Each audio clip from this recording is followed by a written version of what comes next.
Mi nombre es Lucía Mendoza, y esta es la historia de cómo el infierno llegó a mi vida una noche de octubre y cómo yo, que fui dejada por muerta en medio de las cenizas de todo lo que amaba, me convertí en la pesadilla de aquellos que me arrebataron todo. Esta no es una historia de redención ni de perdón, es una historia de sangre, rabia y justicia servida con mis propias manos.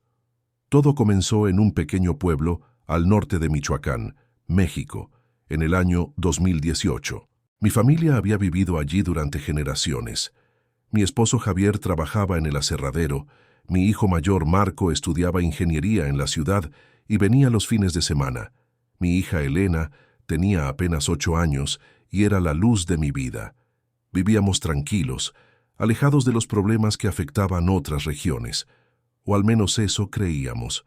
La violencia del narcotráfico parecía algo lejano, algo que veíamos en las noticias, pero que nunca nos tocaría directamente.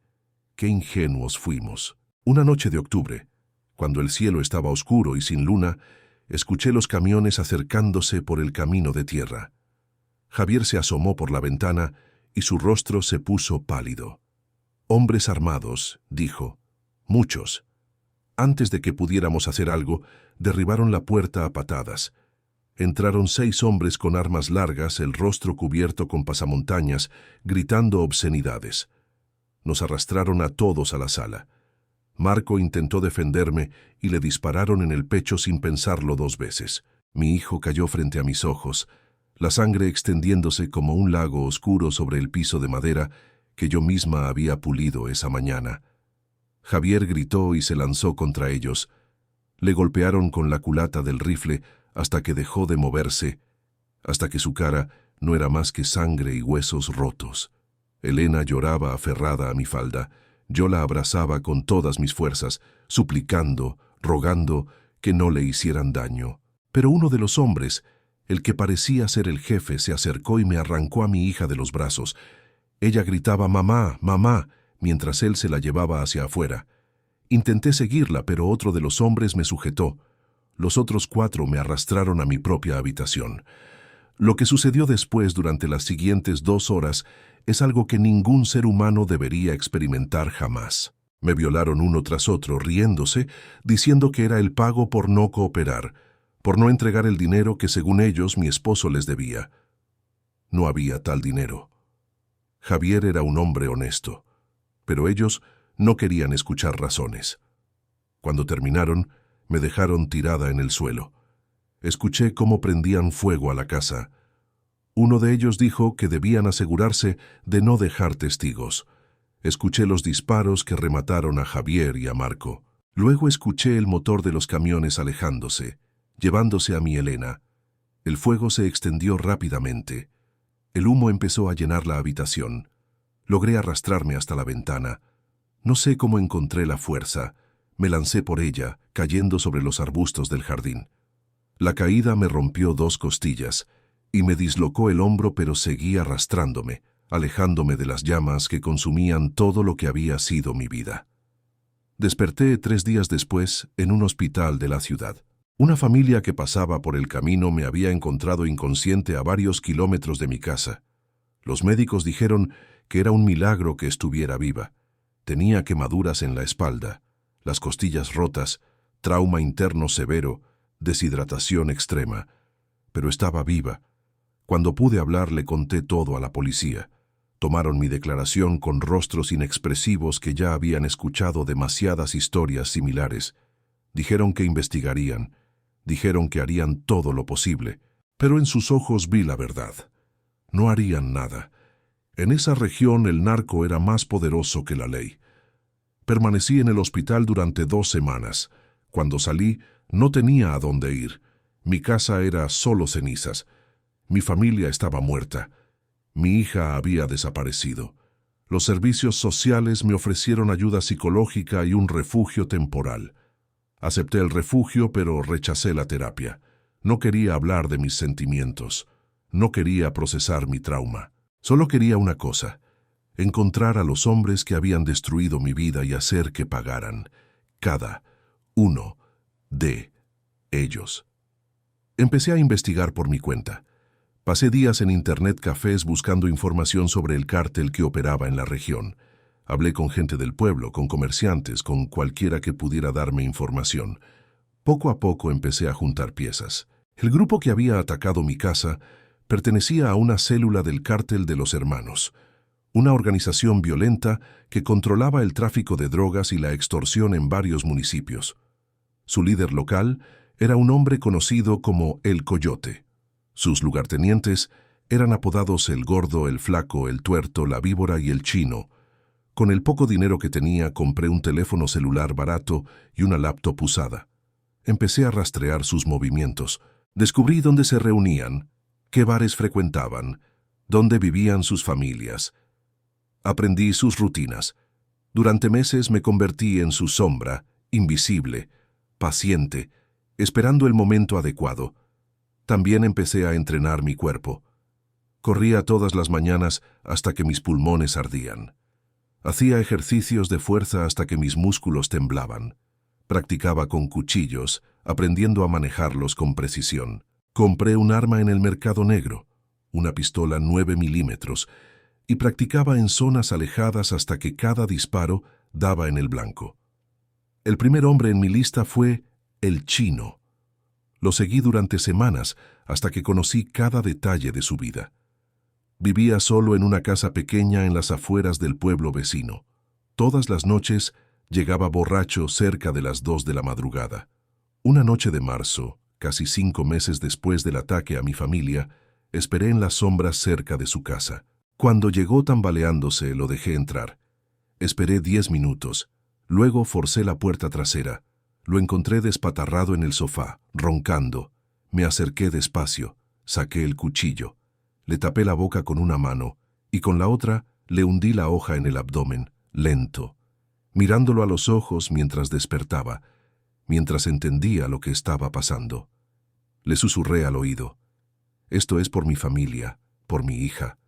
Él intentó hablar, pero la sangre llenó su boca. Murió ahogándose en su propia sangre.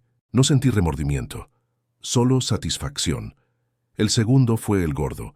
Este era más difícil porque siempre andaba acompañado, pero todos tienen momentos de vulnerabilidad. El suyo era su obsesión con una prostituta llamada Mariela que trabajaba en un table dance del centro. Todas las semanas iba a verla. Soborné a Mariela con dinero que no tenía, dinero que pedí prestado prometiendo pagarlo con mi vida si era necesario. Le pedí que lo citara en un motel alejado. Ella aceptó asustada pero necesitada de dinero. Cuando El Gordo llegó al motel, yo ya estaba escondida en el baño. Mariela lo distrajo, le sirvió un trago con sedantes que yo le había dado. Cuando él empezó a adormilarse, salí del baño. Mariela huyó inmediatamente. Yo me quedé sola con él. Lo até a la cama mientras estaba inconsciente. Cuando despertó, vio mi rostro. «¿Te acuerdas de mí?», le pregunté.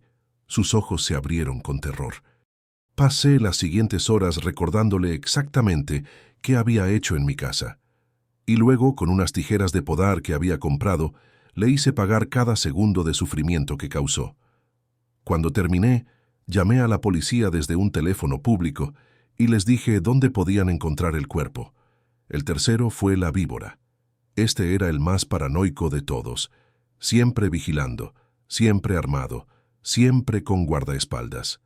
Pero investigué y descubrí que tenía una madre enferma en un pueblo cercano. La visitaba cada 2 semanas, siempre solo, sin sus guardias porque no quería que supieran de su única debilidad. Lo seguí hasta la casa de su madre. Esperé a que saliera. Lo intercepté en el camino de regreso a su camioneta. Salí de entre los árboles apuntándole con mi pistola. Se quedó paralizado. Le ordené que caminara hacia el bosque. Obedeció. Cuando estuvimos lo suficientemente lejos del camino, le dije que se arrodillara. Él suplicó. Ofreció dinero. Ofreció información. Ofreció todo excepto lo único que yo quería: mi familia de vuelta. Le pregunté dónde estaba mi hija. Dijo que no sabía, que el coyote la había vendido a un tratante de personas que operaba en la frontera.